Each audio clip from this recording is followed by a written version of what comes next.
138 openings of wisdom. This is opening 22.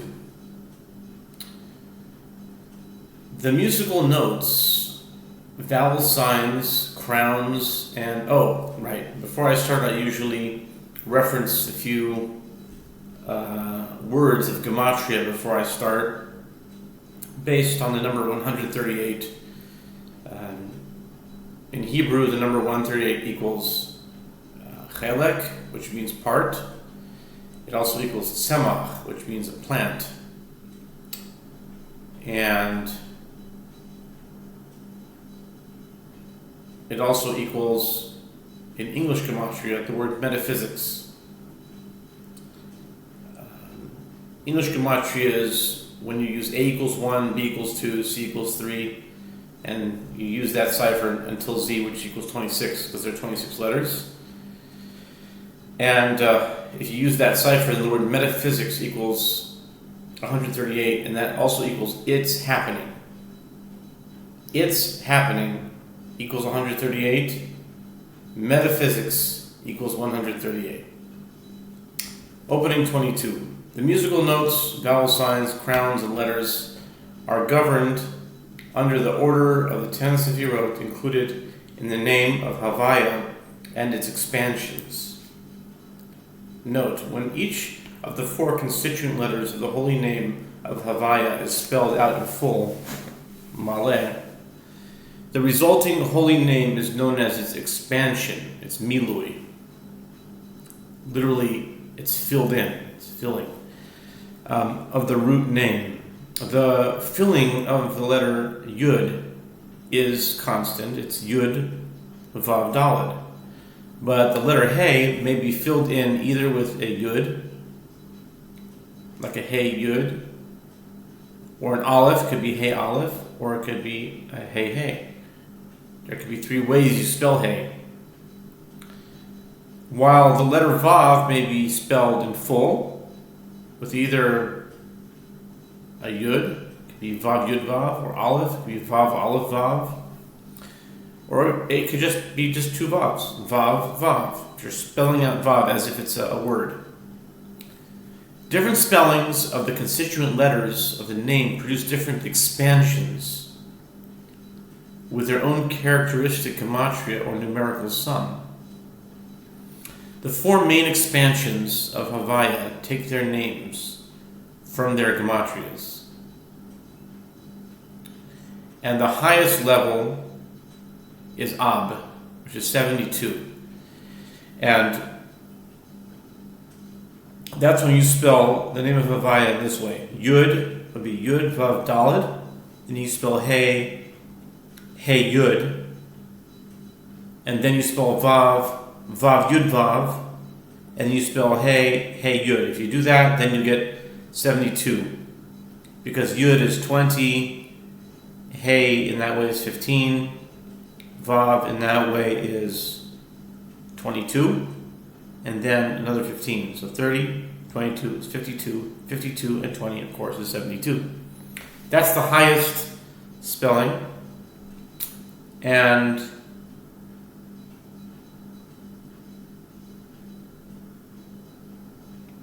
then the next level down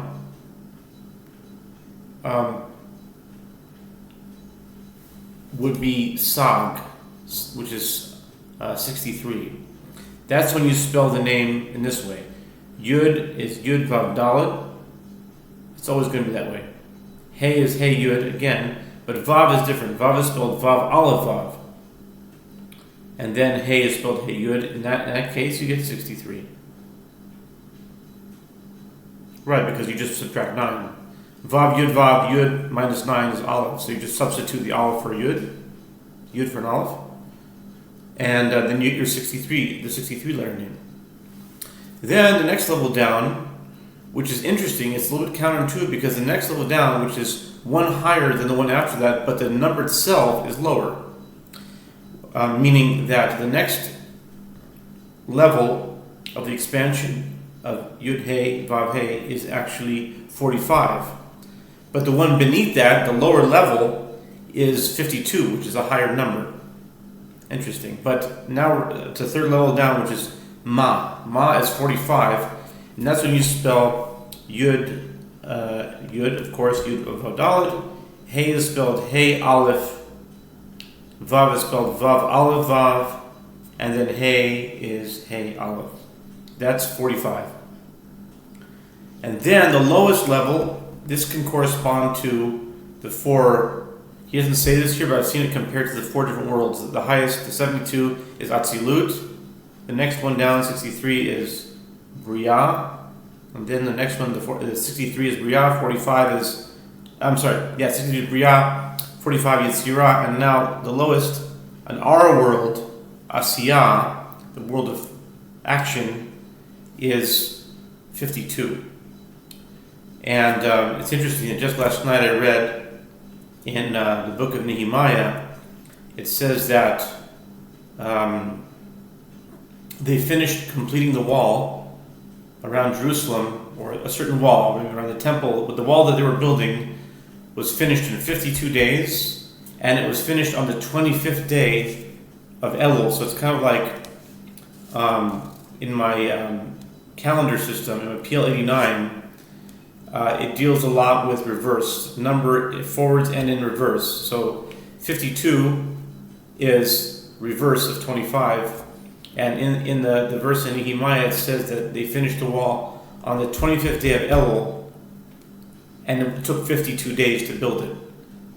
So that reminded me, because we got to the 52 letter name, and let's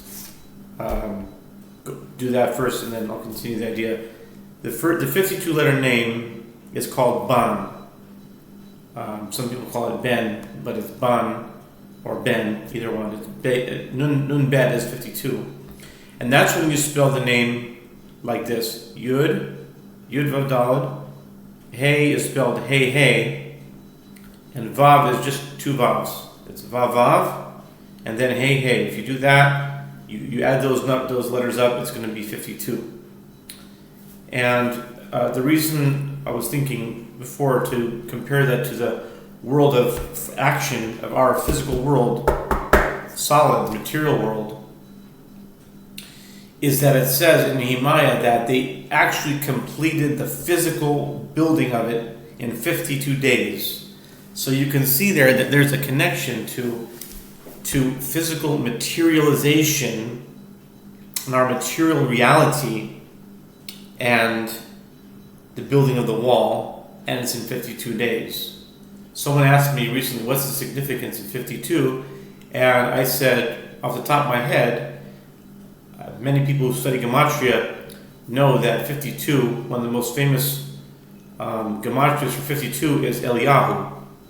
Eliyahu is Elijah, and it's equal to 52.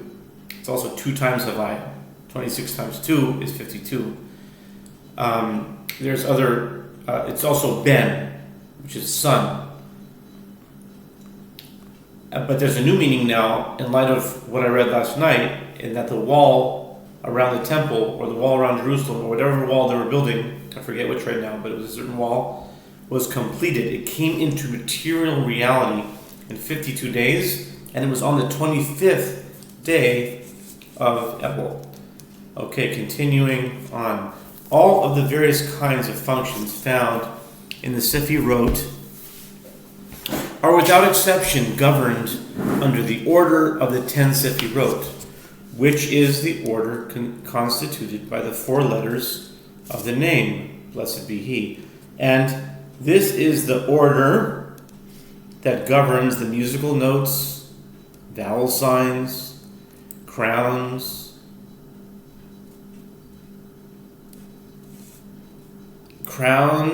and letters through the 4 letters and 4 names contained in each one of them. The proposition has 2 parts. Part 1. I made a comment a few weeks ago when I started this thing. He's back to his format now. The past few ones were very short. They didn't have parts. It was just really like just 1 or 2 paragraphs, the whole opening. But the way his style was, the Ramchal, the Moshe Chaim Luzzatto, the way he writes this, he would say certain things, and then you have an idea, and this idea has two parts. That was very formulaic, very stylistic of it in his way. But it's called the 138 openings, and the gematria of 138 is chelek in Hebrew. And chelek means part. So I thought it was kind of not a pun, but like kind of self-referencing or kind of interesting that his style was to say this idea has this many parts, and this book itself equals the word part. It's kind of recursive. It's kind of self-referencing. Kind of interesting. 138 equals part, and he would always talk in terms of parts.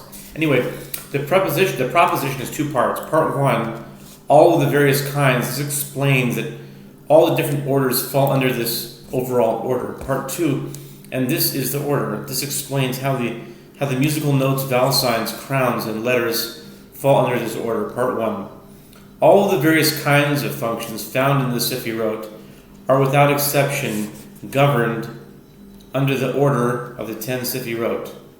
All of the different categories we distinguish in the Sefirot apply to everything. Thus, each Sefirah divides into 10 Sefirot. For each Sefirah and each part of each Sefirah contains the entire order of government, except that in any given case, the particular Sefirah in question has more influence. Accordingly, wherever we look, we will always immediately distinguish 10 divisions corresponding to the 10 Sefirot.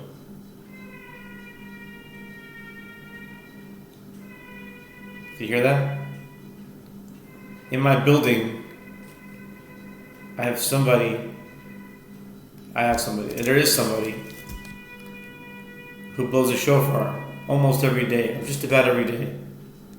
And it's 9:17 right now, and they're blowing it. He's blowing it. So, I used to write down the time, what time the shofar, it was throughout the day. I stopped writing the time, but maybe if I hear it during this recording, I'll announce it. Or other recordings. Except that in any given case, the particular Sefirah in question has more influence. Accordingly, wherever we look, we will always immediately distinguish 10 divisions according to the 10 Sefirot, even where the lights need to divide in other ways in order to carry out their function. Nevertheless, everything must come under this tenfold division.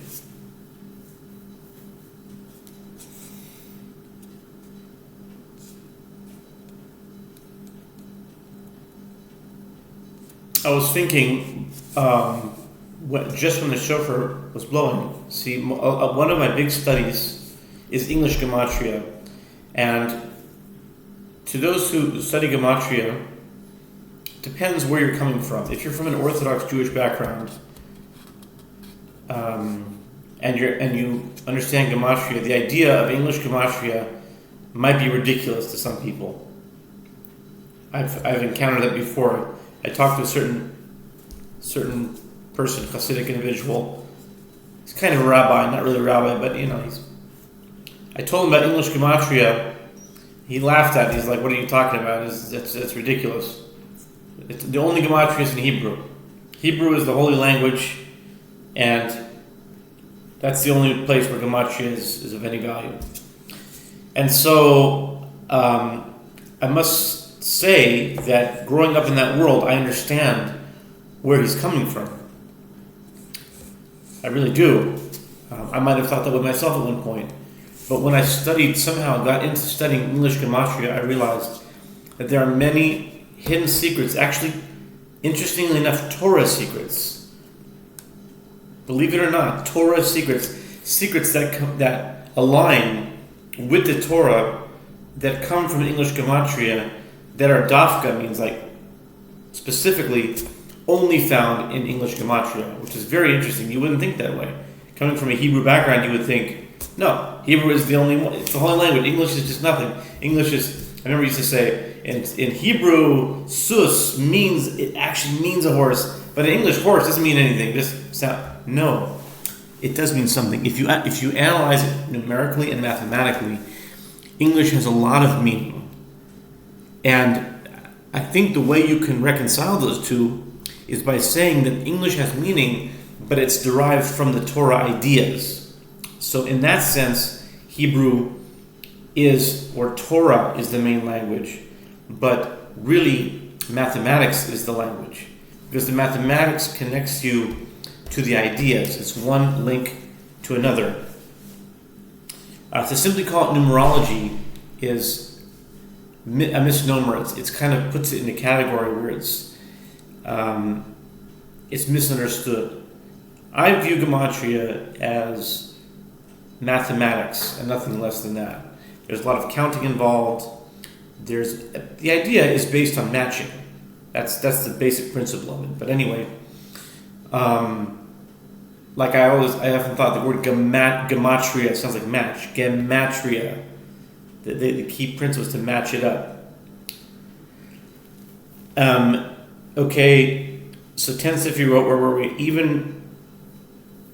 I'll just pause here. I heard from one of my teachers that the word Kabbalah also is misunderstood.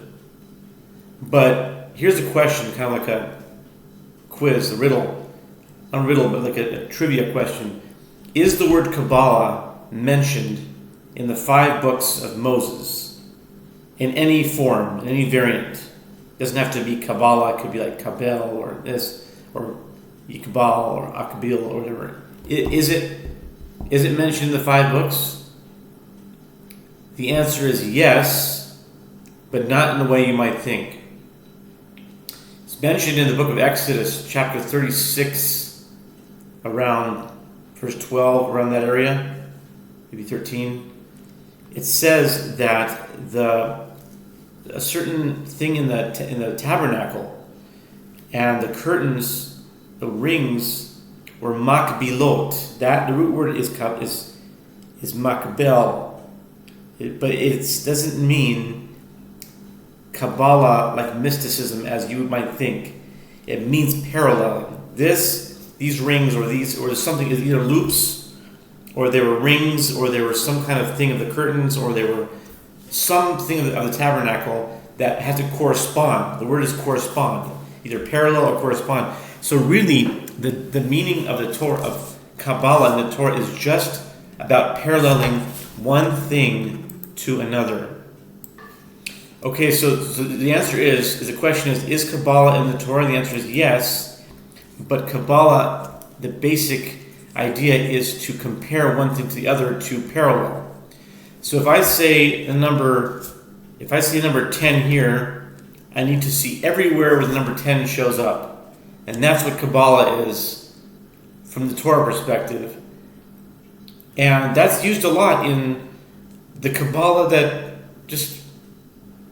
everyone learns. That's any basic work of Kabbalah, whether it's the 10 Sefirot, the Eitz HaChaim, the Tree of Life, or whether it's any idea in the Zohar or other Kabbalistic works, or the letters. It's just about comparing one thing to the other.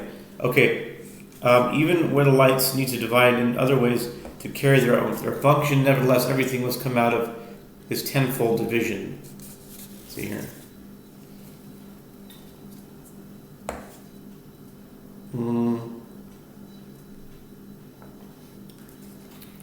Government, except what was that? Accordingly, wherever we look, we will always immediately distinguish 10 divisions that correspond to 10 Sefirot, even where the lights need to divide in other ways in order to carry out their function. Nevertheless, everything must come under this tenfold division. Each of the different levels divides into its own individual levels, but overall, they make up a total of 10 levels.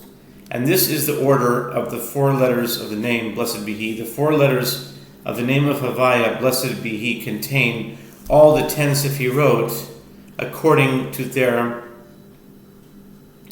Just came to mind right now, if you do the triangle of 4 is 10. like 1 plus 2 plus 3 plus 4 equals 10. 1 plus 2 is 3. And then 3 plus 3 is 6 plus 4 is 10.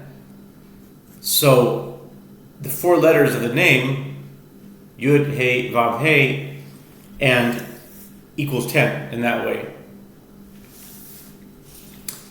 And this is the order of the 4 letters of the name. Blessed be the 4 letters of the name Havaya, blessed be He, contain all the 10 Sefirot according to their essential division into 5 partsufim. Thus, the cusp of the Yud is Arich Anpin, which equals Keter, while its main body is Abba, which is Chachma. The first He is Ima, is Bina. The Vav is Zeir Anpin. The Zeir Anpin is Chesed, Gevura, Tiferet, Netzach, Hod, Yesod, while the final He is Malchut. Okay. Final He is Nukva, which is Malchut. Part 2. And this is the order that governs the musical notes and vowel signs, crowns and letters through the 4 letters.